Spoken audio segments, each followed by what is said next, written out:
Ring culture has completely warped at how fans watch and evaluate NBA basketball, and it's made the conversation around the game worse, not smarter.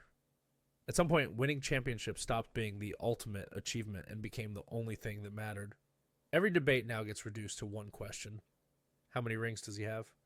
And if the answer isn't satisfactory, everything else gets dismissed. The biggest problem with ring culture is that it ignores context. Basketball is not an individual sport. It's 5-on-5, and outcomes are shaped by front offices, coaching, roster construction, health, timing, and luck.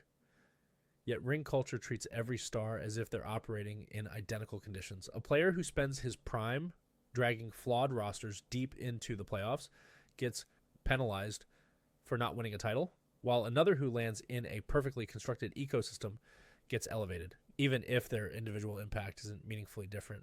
This mindset also punishes consistency. Making the finals is one of the hardest things to do in professional sports. It means surviving 4 playoff rounds, beating elite teams, and staying healthy over an entire season. But ring culture flips that logic on its head.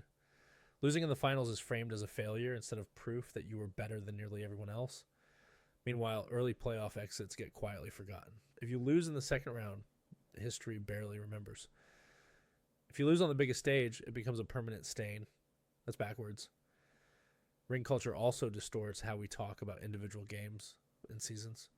Regular season excellence gets dismissed as meaningless. MVPs get treated as consolation prizes. Deep playoff runs without championships get erased.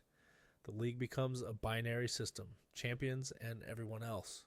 That kind of thinking strips away nuance and turns a complex, beautiful sport into a scoreboard argument. It also creates impossible standards. Only one team wins every year. That means 29 teams fail by definition. If rings are the only currency that matters, then almost every great player in history becomes a disappointment. That's not analysis. That's a refusal to engage with reality. Greatness exists on a spectrum, not a podium. Another issue is how ring culture affects player behavior. When championships are the only thing that count, stars are incentivized to chase situations rather than build careers. Loyalty becomes a punchline. Context becomes an excuse. Fans demand perfection in environments that rarely allow it.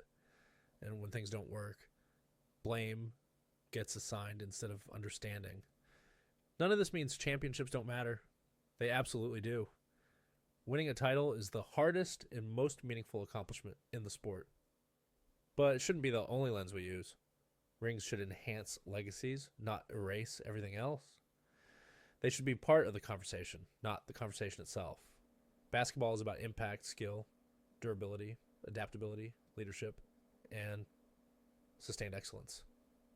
When ring culture dominates everything, we stop appreciating how rare it is to be great for a long time. We reduce careers to jewelry counts. And in doing so, we miss the point of why we watch basketball in the first place. If the goal is to understand the game better, ring culture isn't helping. It's flattening it.